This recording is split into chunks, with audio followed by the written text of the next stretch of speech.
Olá a todos e todas, eu sou o professor Bruno Galassi. Nós vamos trabalhar agora um pouquinho sobre ciência, tecnologia e sociedade. Nossa intenção não é trazer uma verdade ou trazer uma única forma de pensamento sobre esses conceitos, até porque nosso tempo é limitado, então nós não nos ativemos a formas tão conceituais, mas trazer essa discussão para que a gente possa pensar um pouquinho sobre essas perspectivas. Então vamos lá. A ciência, a tecnologia e sociedade. Se a gente for pensar no uso do computador, o início, a utilização desse computador era basicamente para fins militares. E o uso do computador para fins educacionais veio somente a partir de 1950 com Skinner.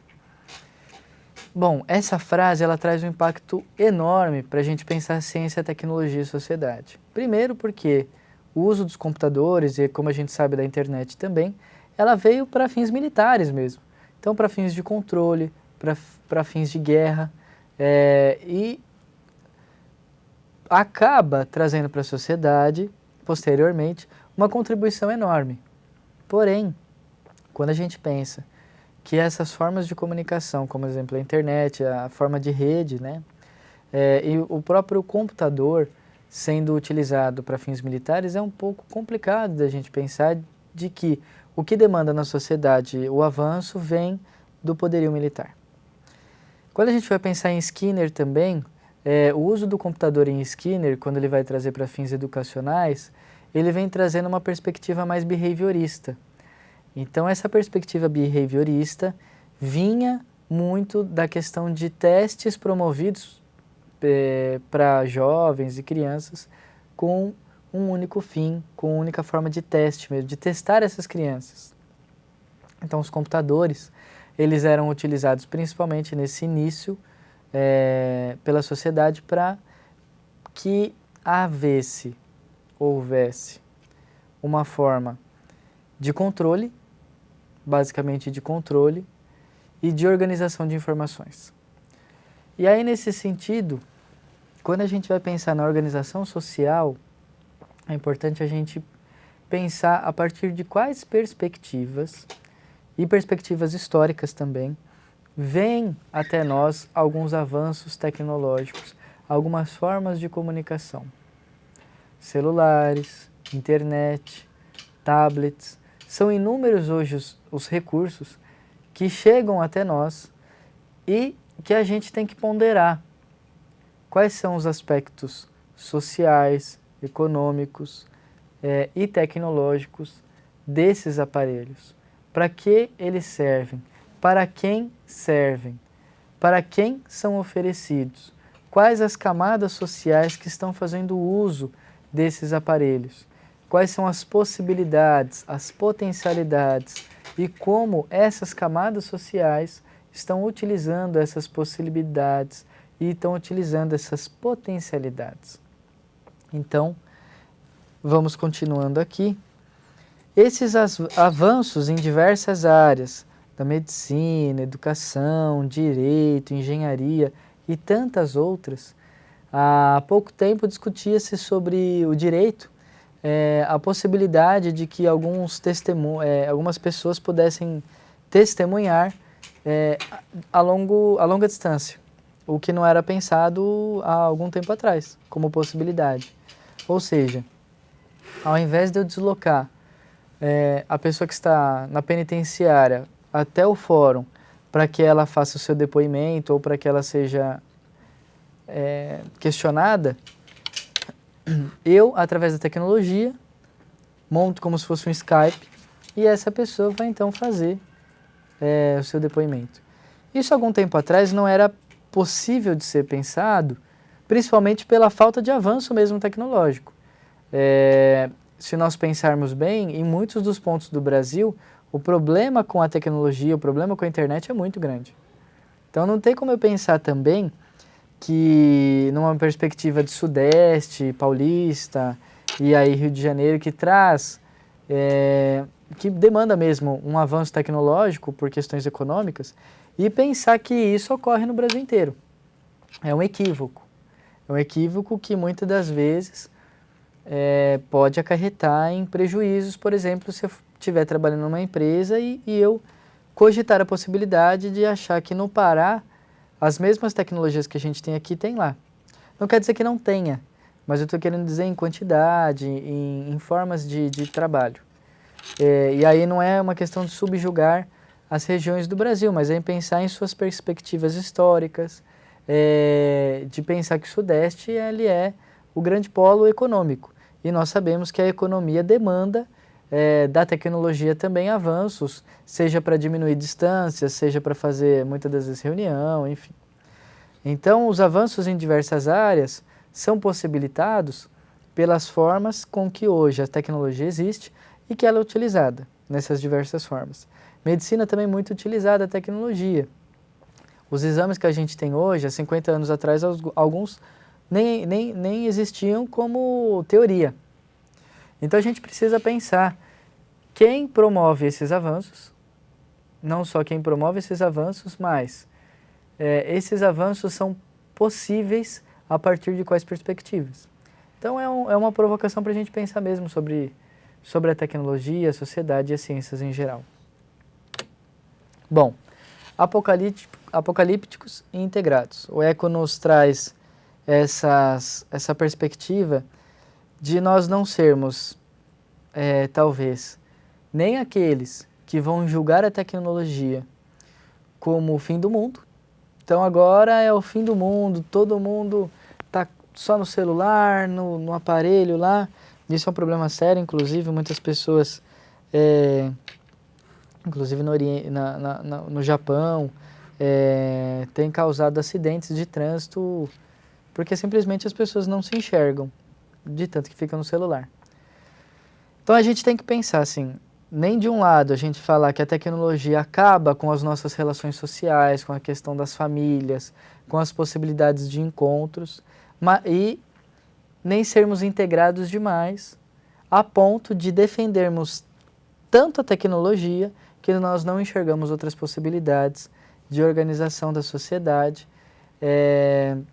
e de como ela tem se regulamentado ou autorregulamentado a partir desses avanços, né? Quais são os usos que a própria tecnologia tem feito.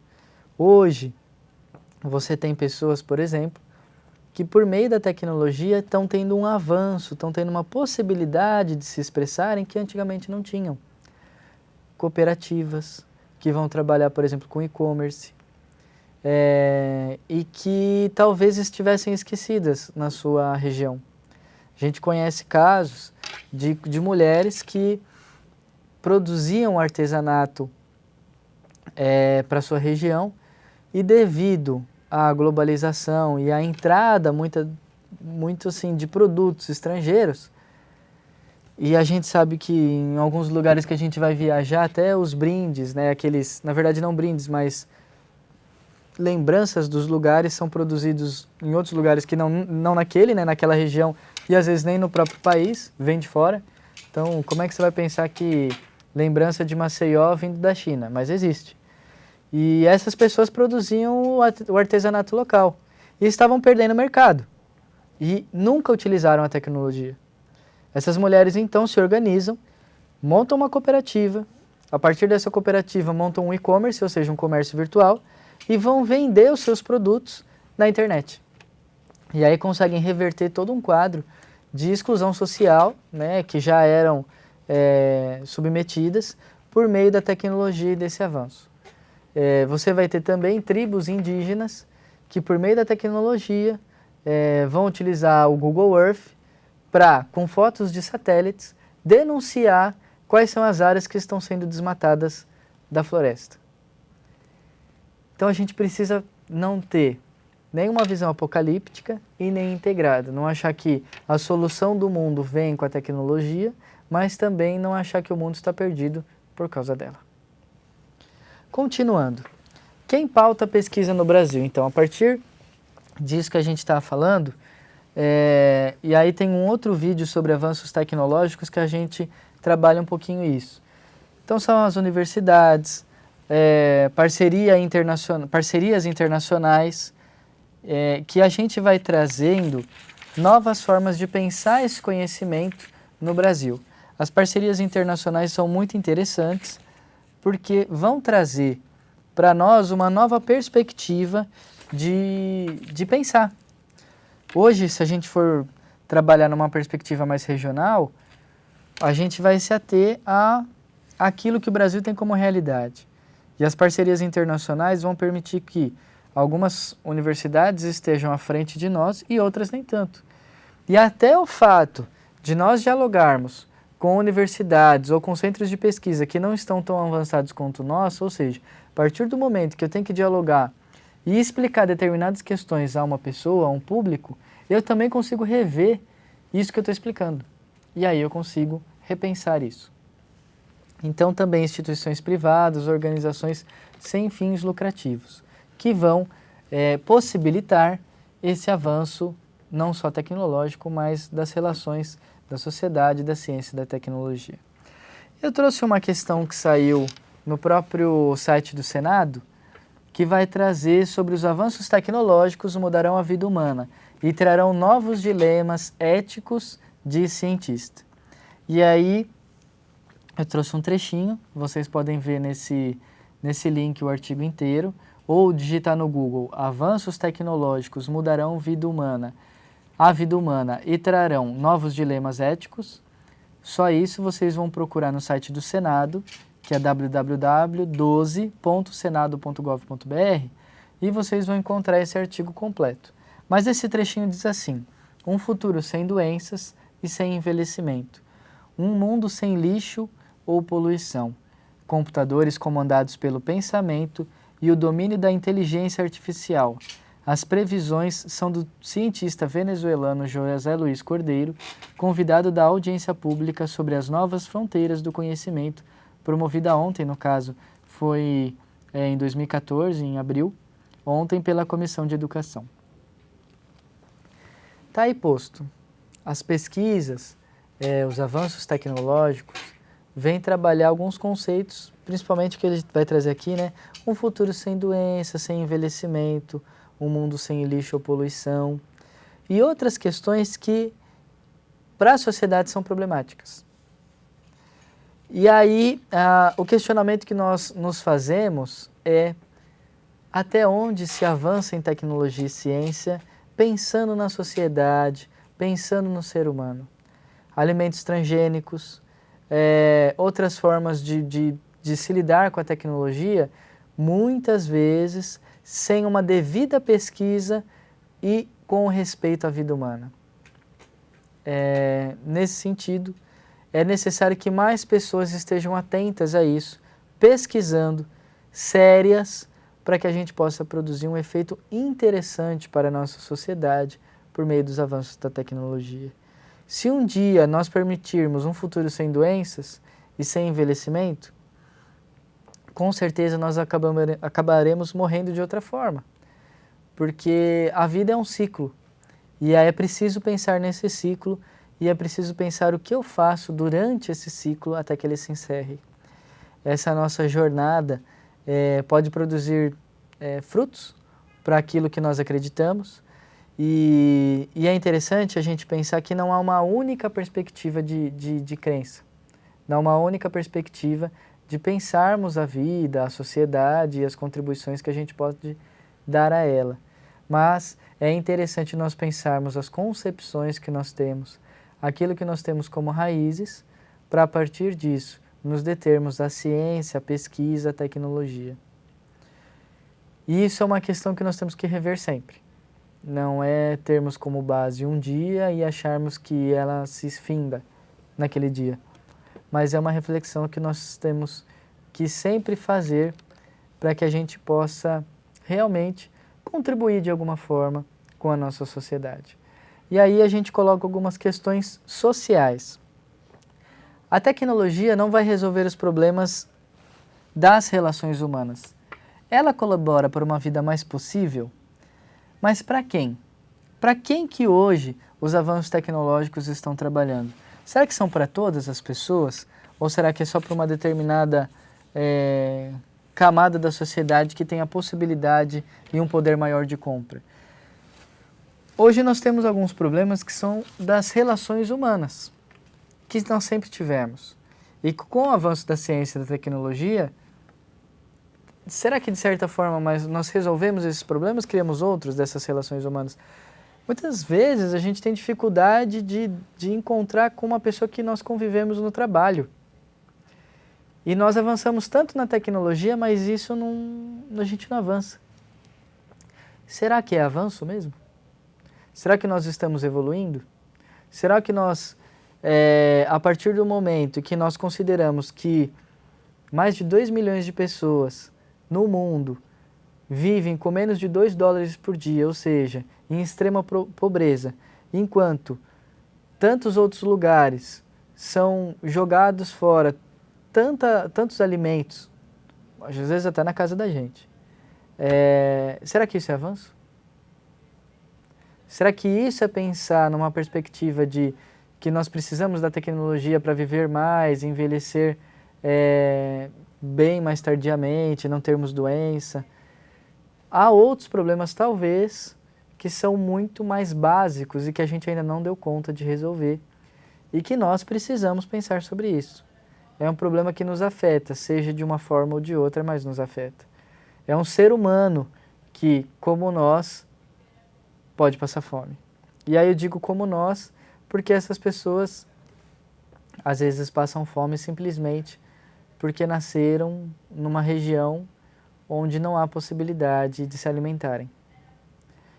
E não há possibilidade, como eu disse, numa região porque a pobreza impera nessa região.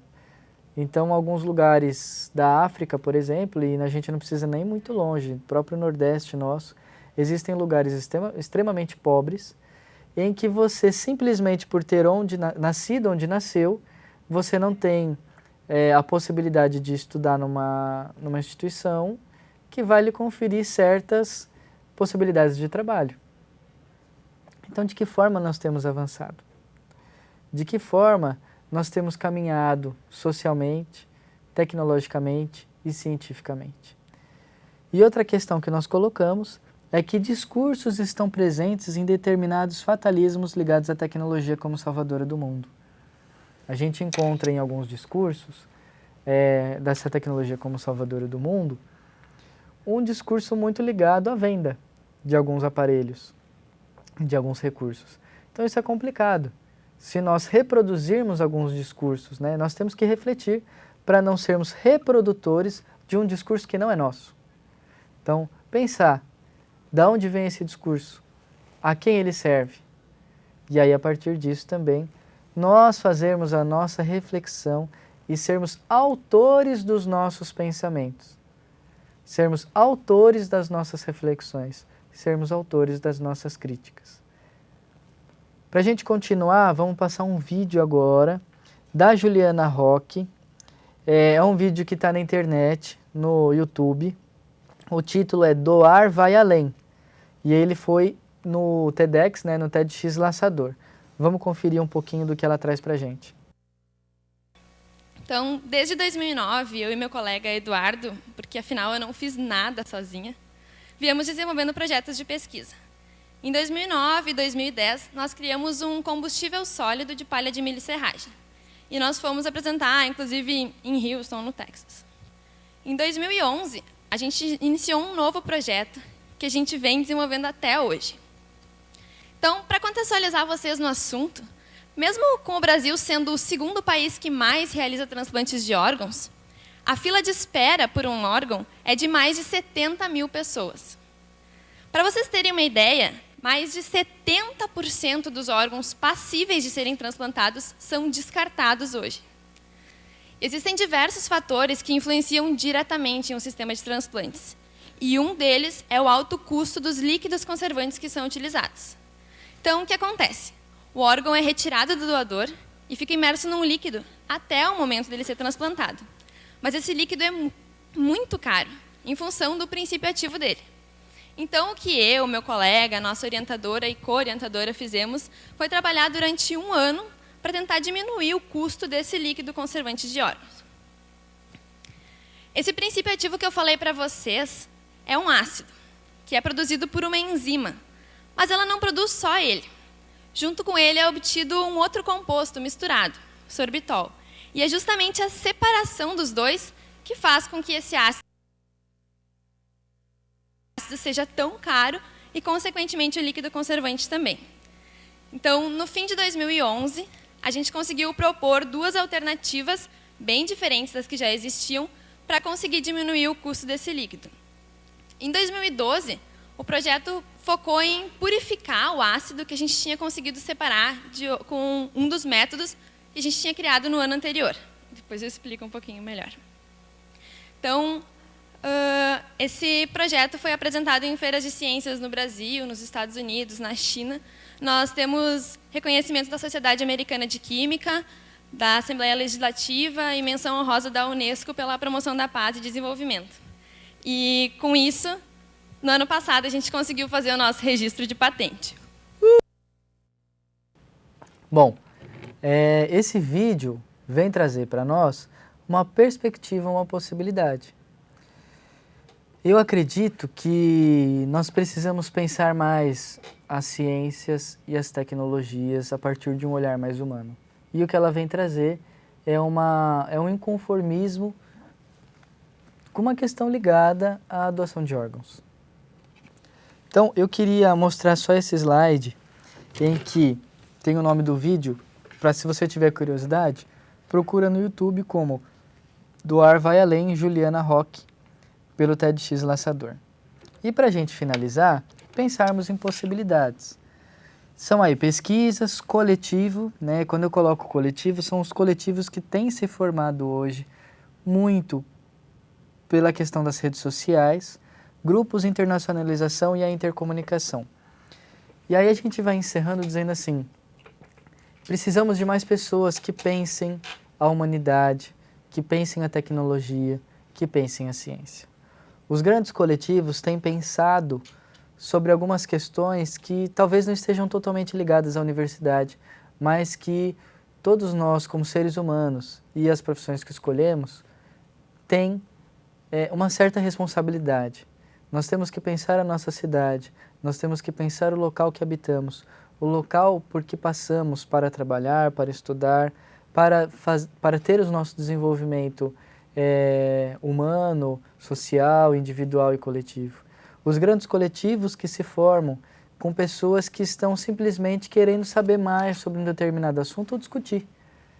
Pessoas que se encontram, às vezes, no final de semana, num sábado de manhã, para dizer sobre as possibilidades novas de se pensar a cidade, de se envolver com as ciências, de se envolver com a tecnologia. Esse vídeo nos traz uma perspectiva de uma pessoa que realmente se incomoda e diz, preciso fazer alguma coisa. Os grandes grupos hoje que se formam para pensar essas coisas, para, a partir de alguns financiamentos, como nós dissemos no vídeo de avanços tecnológicos, produzir ciência, produzir a tecnologia, a internacionalização hoje, o inglês como segunda língua, cada vez mais pessoas falando inglês e no mundo inteiro. Então as pessoas têm se comunicado, têm trazido suas realidades, suas problemáticas, suas peculiaridades e nisso crescido muito o discurso. Algum tempo atrás a gente nem pensava em conversar com uma pessoa que era de outro país. Hoje, se bobear, a gente consegue fazer uma reunião com pessoas de países totalmente diferentes, de outros continentes, para discutir a mesma coisa. E a gente vai encontrar nessas pessoas o mesmo problema que nós estamos enfrentando. Eles também vivem essa mesma realidade. Então, que a gente possa se encontrar nessa intercomunicação, nessa comunicação entre diferentes pessoas, com muitas vezes o mesmo interesse, ou interesses parecidos, mas que a gente possa se encontrar, se reconhecer, conversar, discutir, debater, para que a gente possa pensar verdadeiramente a nossa sociedade, como ela está hoje, e o que nós podemos contribuir e o que a sociedade pode nos devolver também, e como a gente pode devolver à sociedade aquilo que ela nos dá.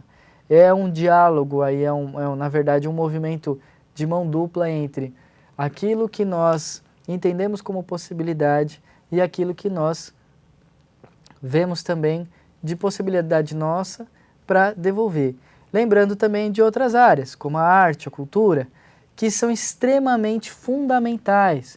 Não posso pensar na ciência, na tecnologia e na sociedade descartando outras áreas de conhecimento, né? Descartando, por exemplo, a cultura e a arte, que auxiliam e muito a gente pensar diferente determinadas coisas. Às vezes eu me foco de forma tão analítica num problema que eu não consigo enxergar as coisas que estão à sua volta. E que a arte, o teatro, né, as artes plásticas, a música, vem nos provocar a pensar diferente também. Então que a gente também não se feche para as outras áreas, para as novas formas de conhecimento e que possa, por meio então dessas temáticas, contribuir com uma sociedade que seja mais humana, mais justa, mais igualitária, a partir também do nosso fazer científico e tecnológico. A gente se encontra numa próxima e até breve.